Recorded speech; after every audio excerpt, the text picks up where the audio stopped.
I never thought a date would come when the woman I welcomed into my home, the mother of my grandchildren, would look me dead in the eye, raise her hand and slap me across the face. Not only that, but after the shock wore off, she stood there glaring and demanded the keys to my house. You think you know people? You think you've raised your son right? But trust me, you haven't seen anything until your own family turns on you. This is how it all went down. My name is Eleanor Vance, and I just turned 65 this past fall. I live alone now in a quiet upscale suburb just outside of Phoenix, Arizona. I worked hard my entire life as a registered nurse, putting in double shifts and saving every penny, so I could eventually buy this beautiful home free and clear. This house, this property, it represents everything I sacrificed. It's my security, my sanctuary, and frankly, my legacy. My late husband David passed away 7 years ago. He was the love of my life, a wonderful man, and losing him left a hole in my heart that never fully closed. After he was gone, my world narrowed down to my son Michael. He is my only child, my whole world. Michael is 35 now, working as a project manager, and he's the reason I kept going. I poured every bit of my strength and devotion into making sure he had a good life. Then there is Sarah. Sarah is Michael's wife, my daughter-in-law, and the source of all this trouble. They've been married for 5 years. When she first came into our lives, I genuinely tried to embrace her. I really did. I saw her as the woman who would complete Michael's life and give me the grandchildren I desperately longed for. She's attractive, highly educated, and outwardly charming, the kind of woman who knows how to work a room. But somewhere along the way, things went terribly, terribly wrong. The bond I thought we were building shattered, leaving behind only mistrust and resentment. I'm just a retired mother trying to hold on to the life I built and dealing with a woman who seems determined to take it all away. When David died, I didn't just lose a husband, I lost my anchor. I grew up in a very unstable home. My mother was always distant, constantly prioritizing work and outside commitments over me. I learned early on that stability was something you had to build yourself brick by painful brick. When David and I married, we promised each other that our home would always be a fortress, a place where Michael would feel unconditionally safe and loved. Losing David meant that promise felt immediately compromised, and I was terrified of being truly alone. This fear of abandonment and instability is my deepest wound. It's what makes me instantly sensitive to any sign of rejection, control, or disrespect, especially concerning my home and Michael. After David's death, Michael became my main focus, maybe too much so. I worried constantly about him. Was he happy? Was he being taken care of? Was his wife treating him right? Every time Sarah would suggest a change in the house, or when she would interrupt a conversation Michael and I were having, my heart would clench. It wasn't about the change itself, but the subconscious fear it triggered, that I was being systematically pushed out, that my safe space was being taken over, just like I felt abandoned as a child. I know I can get intense. My face, I've been told, tends to show everything. When I feel threatened, my brow furrows deeply and my eyes narrow. It's an automatic defensive posture. I sometimes catch myself clenching my fists. I can feel the tension shoot up my arms when I hear a tone of voice that sounds dismissive. For instance, if Sarah would roll her eyes a tiny split-second movement, it wouldn't register as minor annoyance to me. It would register as a direct, contemptuous dismissal of me as a person activating that old, deep-seated fear of being worthless and unwanted. This is why small misunderstandings often balloon into perceived battles for me. I'm not fighting over a vase or a comment. I'm fighting to keep my security, my identity, and my promise to David alive. My hypersensitivity, while exhausting, is my shield. It makes me see threats where others see benign actions. And that is exactly what laid the groundwork for the disaster that was coming. Before the slap, before the chaos, our relationship, mine and Sarah's, was built on a delicate, almost artificially bright veneer of emotional peace. It was the kind of relationship that looked perfect on Instagram, but felt like walking on eggshells in real life. Michael and Sarah lived about 20 minutes away, and they came over for dinner every Sunday. These dinners were usually quite pleasant, filled with the warmth of tradition and the comforting smell of my famous roast chicken. I remember those early days with a sort of bittersweet ache. When they first married, Sarah was incredibly eager to please. She would bring me small, thoughtful gifts, a beautiful scarf, a new gardening tool, or a gourmet coffee blend. She'd compliment my cooking lavishly, her eyes shining with what looked like genuine admiration. "Eleanor, you make the best potatoes. I wish I could cook like you," she'd say, leaning over to give me a light hug. This made me feel seen and appreciated, which after David's passing was exactly what I needed. My emotions during this period were generally joyful and hopeful. I felt a lightheartedness I hadn't experienced in years. I'd find myself humming while setting the table, excited for their arrival. Even my physical demeanor reflected this lightness. My posture was relaxed, my movements easy, and I'd often gesture enthusiastically with my hands while telling old family stories.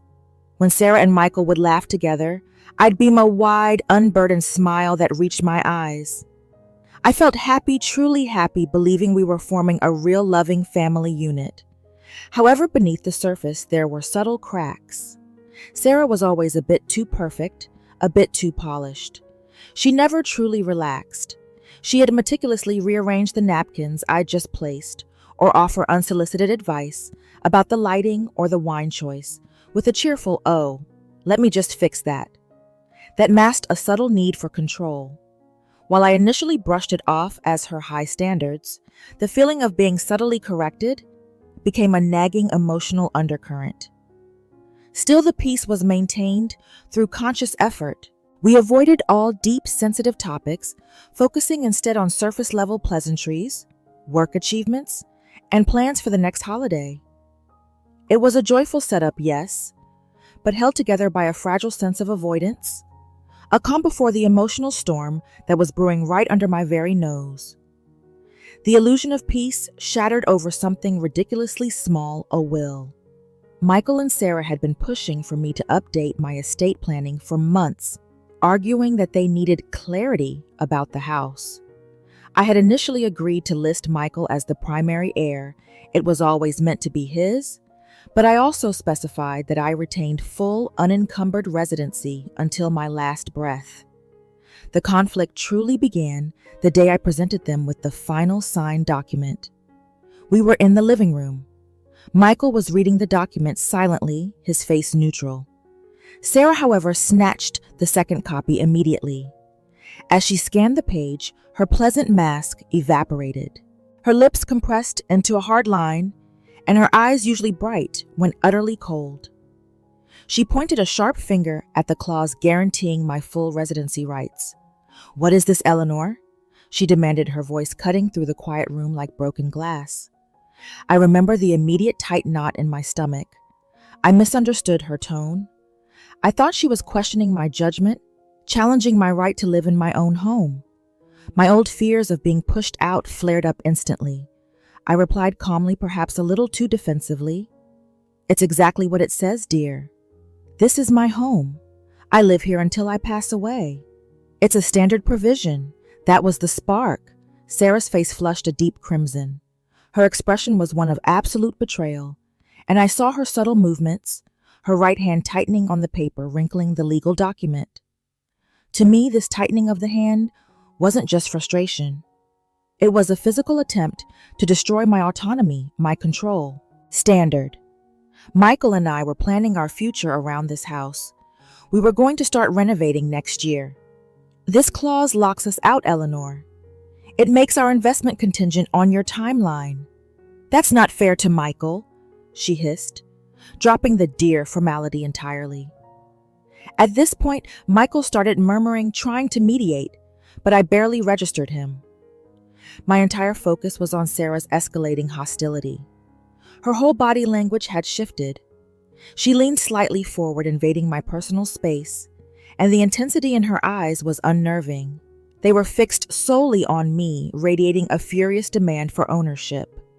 I felt a chill run down my spine, recognizing this aggressive posture as a direct challenge to my sovereignty. I saw her intent as clearly as if she had shouted it. She didn't just want the house eventually. She wanted the control now. Her actions confirmed my deepest anxieties. She was trying to force me out. My response was fueled by pure defensive adrenaline. I crossed my arms tightly over my chest, a physical shield, and looked her straight back, my own expression hardening. "This is my house, Sarah. You and Michael will inherit it when I am gone. Until then, you have zero say in its condition or occupancy." That was the moment the misunderstanding became an open war. Sarah misinterpreted my boundary setting as cruel stubbornness and control, a final act of the jealous mother-in-law. I misinterpreted her pushiness as a malicious plot to render me homeless. Her escalating volume and the aggressive movements of her hands, chopping the air to emphasize her points, only cemented my conviction that she was trying to dominate and humiliate me. The air became thick with unspoken accusations and years of suppressed tension ready to explode. The atmosphere was toxic, thick with silent accusations. Michael, realizing things were spiraling, finally tried to intervene, standing between us, placing a hand gently on Sarah's arm. "Sarah, please, let's talk about this later. Mom, let's step away for a minute," he pleaded, his face etched with strain. It was Sarah's reaction to Michael that became the true turning point for me. She violently shrugged off his touch, an unnecessarily aggressive movement, and fixed her gaze back on me, breathing heavily. She wasn't just angry. She seemed consumed by a ferocious rage I had never witnessed. Her eyes were wide, glittering with unshed tears and sheer fury, and her face was contorted into a mask of pure hate. "Later. There is no later, Michael. This woman is trying to manipulate us," she shrieked, her voice cracking. Then she took a deliberate step closer to me. I felt the heat of her anger radiating off her. My whole body tensed up, recognizing the shift from verbal confrontation to a physical threat. I instinctively took a step back, raising my hand slightly, palms open, a gesture of defense and shock. My eyes, I know, were wide with fear, a raw primal expression. The next moment is seared into my memory. It happened so fast it was almost a blur, but the impact was shockingly real. Sarah didn't hesitate. Driven by what looked like an uncontrolled explosive resentment, she drew her hand back.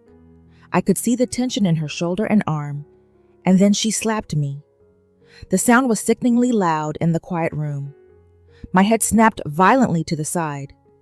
The searing pain instantly replaced the fear, and a strange ringing filled my ears. I stumbled backward, my hand flying up to my cheek, which was already throbbing. The shock was absolute. I stood there utterly paralyzed, unable to process that this woman, my son's wife, had just physically assaulted me, Eleanor Vance, in my own home.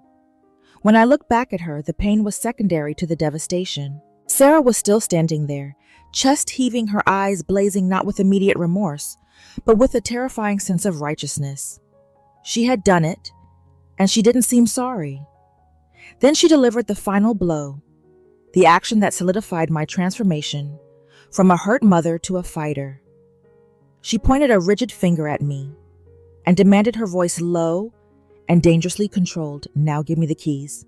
Eleanor, give me the spare keys right now, or I swear to God you will regret it."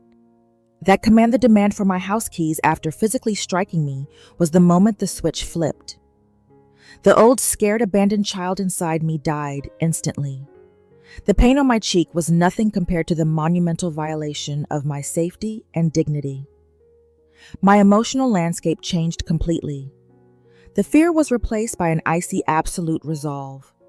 My entire expression went rigid. My trembling stopped. I dropped my hand from my cheek, my eyes narrowing not in confusion or hurt anymore, but in clear, focused retaliation. My body straightened, my posture becoming unyielding. She had crossed an unforgivable line, and I realized in that single horrific instant that I was not dealing with a misunderstanding. I was dealing with an enemy determined to seize everything I held dear. I knew then and there the gloves were off. The minutes immediately following Sarah's demand felt surreal, but the cold clarity of resolve sharpened my focus. Michael, pale and stammering apologies, was completely useless, caught between his wife's violence and his mother's trauma. I simply looked past him, my gaze fixed on Sarah. I did not speak another word. I just turned and walked away, a heavy silence hanging in the air, leaving them stunned in the living room. My first action was surgical and immediate. The very next morning, before Michael or Sarah had a chance to contact me, I called my bank. The account I used for my property tax and utilities was a joint account I had set up with Michael years ago just for ease of payment after David passed. That afternoon, I went to the branch. My face was still slightly bruised, and the teller, seeing my appearance and hearing the urgency in my voice, expedited the process. I cut Michael's access to that account, entirely moving the majority of the funds into a newly opened sole owner trust. This was not about punishing Michael financially, but about building an immediate fortress around my resources. I felt a surge of cold satisfaction. They could not drain my operational funds, giving me crucial time to plan the next moves. The second action was securing my physical space. The day after the incident, I called a locksmith. When the technician arrived, I calmly directed him to change all the exterior door locks. I didn't just rekey them. I installed high-security, tamper-proof deadbolts. As the sound of the drill echoed through the house, I felt an almost euphoric sense of protection. The knowledge that the spare keys Sarah was demanding were now useless filled me with a powerful sense of justice. They were locked out physically and metaphorically. Next came surveillance. I couldn't trust them near my home or property.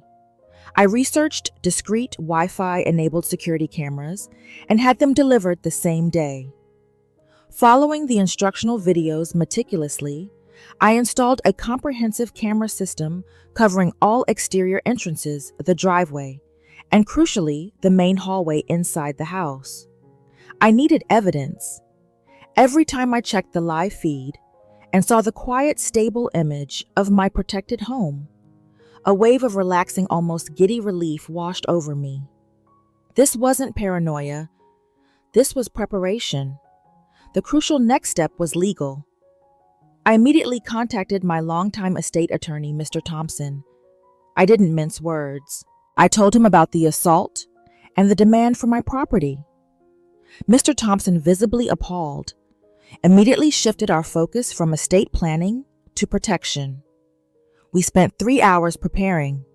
He drafted a legally binding notice of revocation of implied license to enter, effectively banning Sarah from my property and limiting Michael's visits to scheduled times. We also discussed the possibility of obtaining a restraining order should she escalate. Finally, I started recording all communication. I turned on automatic call recording on my phone. Every text, every email, every frantic, bewildered voicemail Michael left, begging to understand why I changed the locks and locked his account, was saved and categorized. I was meticulously building a case, documenting every single event. My goal wasn't just to defend myself. It was to ensure that if she dared to take another step against me, I would have irrefutable evidence to crush her efforts entirely. The fear had turned into cold, calculated determination, giving me a profound feeling of strength and justice, building with every action I took. Sarah didn't retreat. When she realized the locks were changed, the bank account was sealed, and the front door cameras were glowing red, her fury intensified, culminating in a devastating, calculated counterattack. The initial barrage came via email, not to me, but to my son Michael, which he immediately forwarded in panic. The email was a masterpiece of emotional manipulation and fabrication. Sarah claimed that I was experiencing a severe and rapid cognitive decline. She detailed elaborate, completely false incidents, that I had been found wandering the neighborhood confused, that I had been speaking incoherently about David, and that I had become aggressive and paranoid. She specifically mentioned the slap, but twisted the narrative entirely, claiming that I had physically attacked her first in a psychotic break after she gently suggested I see a doctor. Her objective became terrifyingly clear: to declare me mentally unfit, gain legal control of conservatorship, and thus seize the house without waiting for my death. The drama peaked 2 days later. Michael, completely distraught and clearly coached by Sarah, showed up at my gate. I watched the scene unfold on my camera phone. He wasn't alone. Standing slightly behind him was a woman with a calm professional demeanor, a licensed clinical social worker Sarah had hired under the guise of intervening for my well-being. My heart hammered against my ribs. I felt a surge of cold terror mixed with visceral hatred. Sarah, standing a few steps back, didn't say a word, but her face, her expression, was one of absolute triumph and icy resolve. Her eyes gleamed, watching the house, watching me through the lens. She had the audacity to call the authorities on my sanity. I saw her thoughts clearly reflected in her rigid posture. "You thought you were smart. Eleanor, now watch me prove you're crazy and take what's mine." I refused to open the gate. I called Mr. Thompson immediately, who advised me to stay inside. Michael, tears streaming down his face, begged me to talk to the professional. "Mom, please just talk to Dr. Reynolds. Sarah just wants to make sure you're okay." But I saw past Michael's genuine distress to Sarah's cold, calculated plan. I recognized the betrayal. She wasn't just trying to take the house. She was trying to destroy my reputation and imprison me in my own mind. My anger was now a hard, sharp weapon.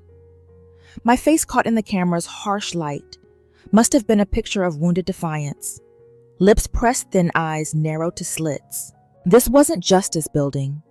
This was an existential fight for my freedom and sanity. Sarah's attempt to paint me as mentally incompetent was the critical mistake. She underestimated my preparation and my network. I didn't engage with Michael or the social worker at the gate. I followed Mr. Thompson's advice, using the phone and the video evidence I had painstakingly collected. The final strike took place not at my home, but in Mr. Thompson's impressive law office a week later. Michael and Sarah were present, along with their own hastily retained attorney, under the guise of an amicable mediation regarding the estate. Sarah's lawyer started by presenting her fabricated narrative, citing my unreasonable actions like changing the locks and shutting off the bank account as proof of paranoia and financial incompetence. Sarah sat there wearing a falsely concerned, martyr-like expression, her hands neatly folded, occasionally dabbing her dry eyes. Then it was my turn. Thompson, a master of courtroom drama, did not speak first. Instead, he simply wheeled in a large monitor. The screen flickered to life, showing the date and time of the pivotal confrontation in my living room. "Mrs. Vance is accused of having a psychotic break resulting in a physical altercation," Mr. Thompson stated, his voice calm but booming. "Let the evidence speak for itself." The first video played the argument over the will, showing Sarah's escalating fury, her violent hand gestures, and my defensive posture. Michael's face, watching his wife's raw anger projected onto the screen, turned a sickly shade of gray. Then came the climax. The video showed Sarah violently shrugging off Michael, stepping toward me, and then the sickening, indisputable moment, the slap. The high-definition audio captured the loud smack, and then Sarah's terrifying, controlled voice demanding, "Give me the keys, Eleanor!" The room plunged into an agonizing silence. Sarah's fake composure shattered instantly. Her eyes darted wildly, her hands gripping the arms of her chair so tightly her knuckles went white. She was completely exposed. Michael buried his face in his hands, letting out a choked, desperate sound. Mr. Thompson then calmly introduced the second piece of evidence, a sworn written statement from my primary care physician, confirming my excellent mental and physical health. And finally, he presented the crucial emails from Michael to me, forwarded by Sarah, detailing her plan to call the social worker to try and establish conservatorship, proving intent and malice. The narrative was completely flipped. Sarah wasn't a worried daughter-in-law. She was an aggressor who had committed battery and financial coercion, now exposed as a calculated liar, attempting to steal my home through legal fraud. My composure remained absolute, a victorious calm descending over me. I looked directly at Sarah, whose face was now a toxic mixture of shame, panic, and burning hatred. The truth had not only been revealed, it had delivered the final satisfying blow. The resolution in Mr. Thompson's office was definitive and absolute. Sarah's lawyer, realizing the depth of the evidence against his client battery, attempted coercion, and demonstrable malicious intent, advised her immediately to back down. There was no case to be made for conservatorship, only a clear path for me to pursue criminal charges and a civil restraining order. The outcome was a resounding victory for me. Within 48 hours, Sarah signed a notarized agreement banning her permanently from my property and any communications with me except through Michael regarding necessary family logistics. The threat of legal action against her ensured swift compliance. I didn't want jail time for her. I wanted her out of my life and off my property forever. But the victory was complicated. I had protected my home, yes, and won my freedom, but the cost was profound. Looking at Michael during that mediation, seeing his shame and the realization of his wife's cruelty caused a deep, sad ache. I had raised him to be strong and discerning, yet he had been blinded and used. There was a sense of utter loneliness, the pain of knowing that the son I cherished was either weak or complicit in her manipulations. This was the dark, heavy price of my liberation. Yet as the days turned into weeks, the feeling of reclaiming my life started to outweigh the sorrow. I spent hours in my garden pruning the roses and feeling the warmth of the Arizona sun on my skin. The silence in the house, once a heavy reminder of David's absence, now felt like a peaceful, inviolable sanctuary. I was no longer waiting for the next attack or the next subtle attempt at control. I was truly free. I began to make decisions solely for myself. I sold the massive dining room table that Sarah always complained was too old-fashioned, replacing it with a cozy reading nook. I booked a small cruise to Alaska, something David and I had always dreamed of but postponed. Every independent decision was a tiny celebration, an act of defiance against the fear that had once paralyzed me. There was a moment standing on my porch one evening, watching the sunset paint the sky in fiery colors, when I felt that overwhelming sense of deservedness. I had fought for my dignity and won. I had taught Sarah a lesson in boundaries, and more importantly, I had taught myself one in resilience. The feeling was pure, unadulterated relief, the sweet, sharp taste of justice, a feeling that I was finally living life entirely on my own terms. The sting of betrayal remained, but the shackles of fear were gone. The immediate rush of victory began to subside, replaced by a hollow, persistent ache. Sitting alone in my quiet, secured home, staring out the window at the perfect Arizona sunset, I began to wrestle with a question that sliced through my pride. Did I handle this the right way? My face, reflected dimly in the glass, was tired.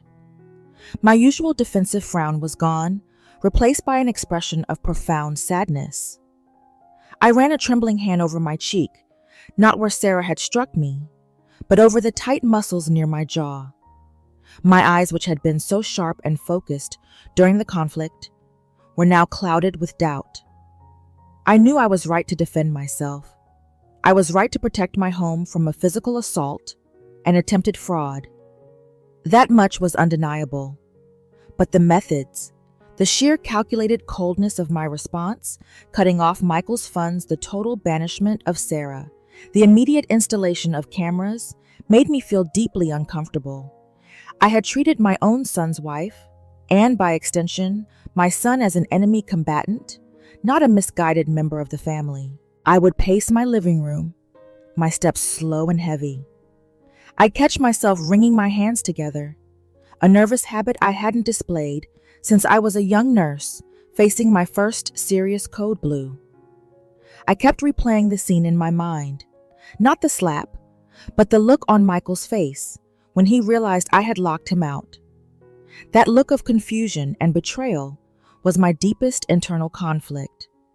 Had I been so consumed by the fear of abandonment, my emotional backstory, that I failed to differentiate between my son and his toxic wife, I found myself sitting on the edge of the sofa, leaning forward, elbows resting on my knees, my head bowed low in deep contemplation. I was so focused on building my fortress that I might have inadvertently demolished the bridge to my son. I saw the connection between my childhood trauma and my over-the-top reaction. When Sarah demanded the keys, it didn't just feel like a threat to my house. It felt like the ultimate act of abandonment, a confirmation that I was disposable. Because of that deep-seated fear, I reacted with disproportionate surgical force. My internal voice was a continuous battle. I had to do it. It was self-preservation countered by self-preservation at the cost of your only child's happiness. The physical manifestation of this turmoil was constant restlessness. My body felt coiled despite the peace of the house. I kept checking the surveillance app on my phone, not because I expected Sarah, but because I was addicted to the feeling of control it gave me. I realized that my victory was incomplete. I had won the battle for the house, but I was in danger of losing the war for my soul and my relationship with Michael. The absolute necessity of establishing boundaries was clear, but the way I executed it, with zero communication, zero empathy for Michael's position, was fundamentally flawed. This recognition, the brutal honesty about my own emotional shortcomings, was the first real step toward true liberation. The central lesson I painfully absorbed was that boundaries without communication are simply walls. I had effectively built an emotional and physical fortress around myself, which was necessary for my immediate safety, but detrimental to my long-term happiness. I realized my deepest mistake was allowing my childhood fear of abandonment to dictate my reaction to Sarah. Instead of addressing the rising tension with clarity and honesty when it was still manageable, I internalized it, letting it fester until I reacted with pure aggressive defense when the assault happened. I learned that control is an illusion when dealing with adult children. I couldn't control Sarah, and more importantly, I couldn't control Michael's choices or his marriage, no matter how much I wished to protect him. My attempt to control the will was interpreted as a deliberate act of withholding, which fueled Sarah's initial aggression. My growth came from understanding that true security wasn't in the locks on my doors or the balance in my bank account. It was in my inner resilience and my ability to articulate my needs clearly without being driven by fear. I had to stop viewing Michael's life choices as a reflection of my success or failure as a mother. My first definitive step toward repair was reaching out to Michael completely on his terms. I sent him a simple, direct text: "Michael, I want to talk to you about us, not the house. When you're ready, call me." When he finally called, I didn't defend my actions. Instead, I led with empathy and honesty. I apologized, not for protecting myself, but for the way I executed it without warning or explanation, causing him unnecessary fear and pain. I explained that my extreme actions were driven by the trauma of being slapped and the attempt to declare me incompetent, not a desire to push him away. Crucially, I decided to reestablish financial trust with him, but on a more defined basis. I reinstated his access to a smaller specific emergency fund account, demonstrating that I trusted him even if I didn't trust his wife. The long-term decision was to redefine my relationship with Michael, to be based purely on mutual respect and independence.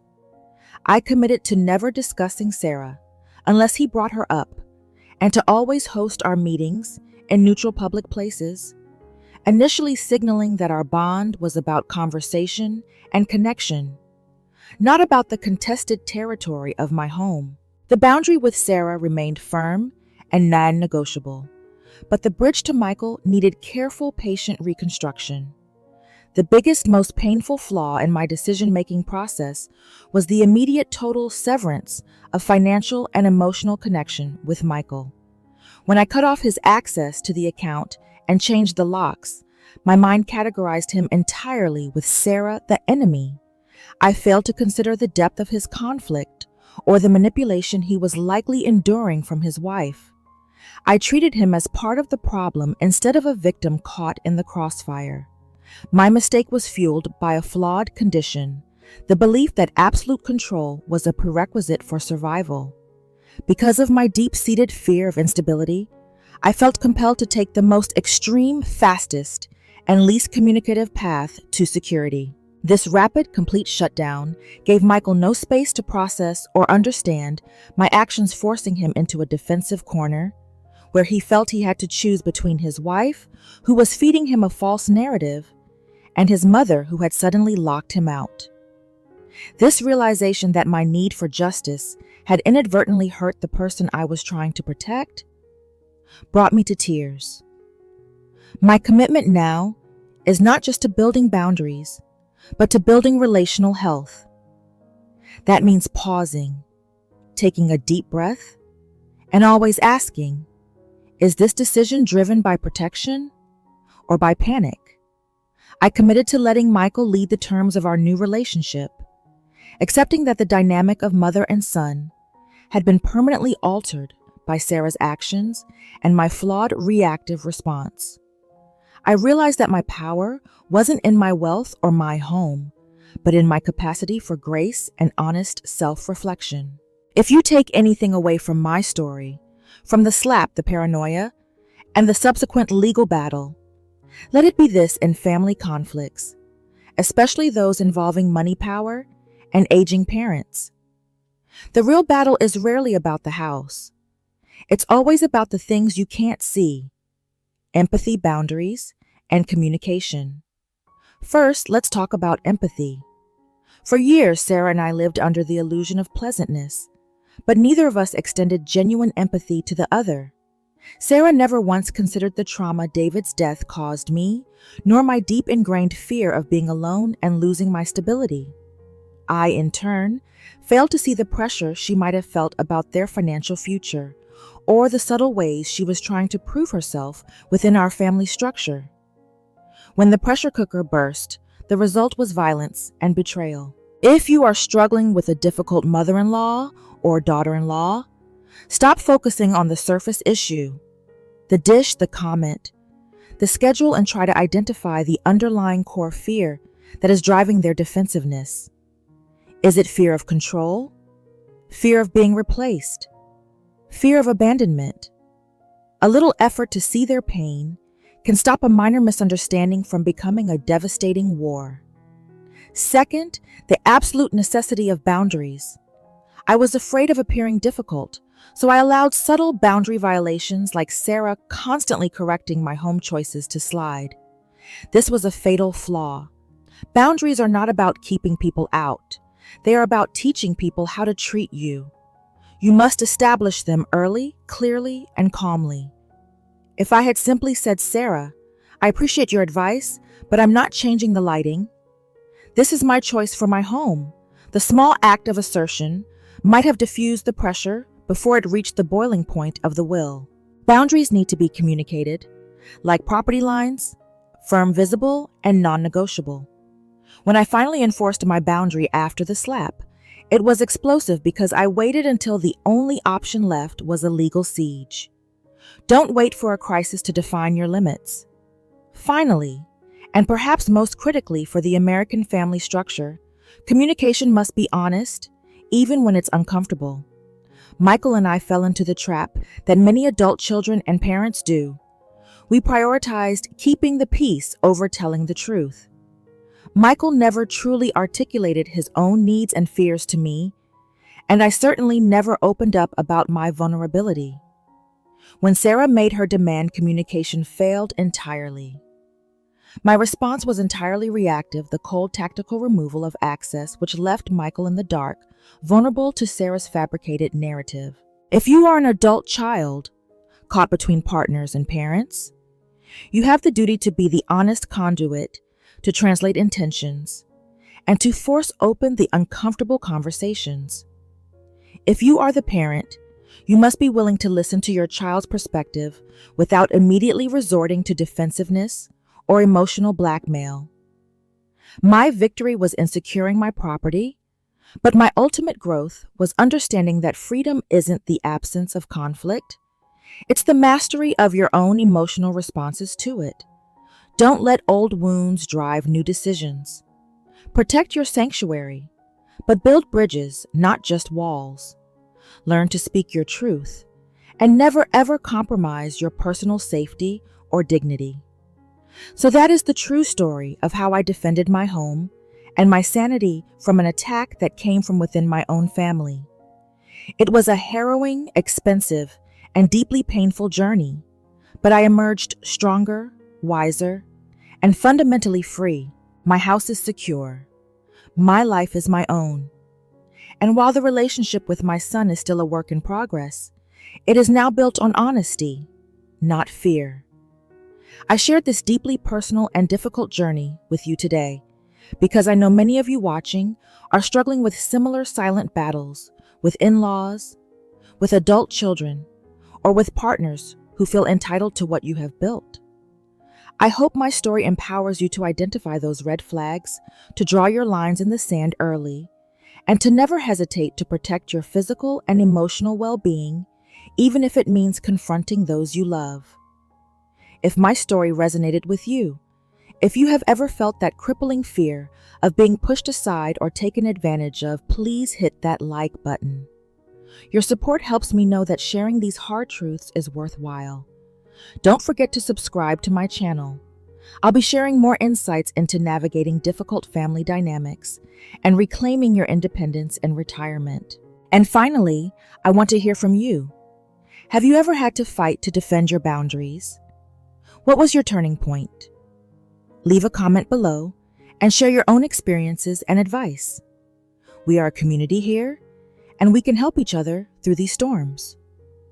Thank you for watching, for listening, and for giving me the space to tell my story. I'll see you in the next video.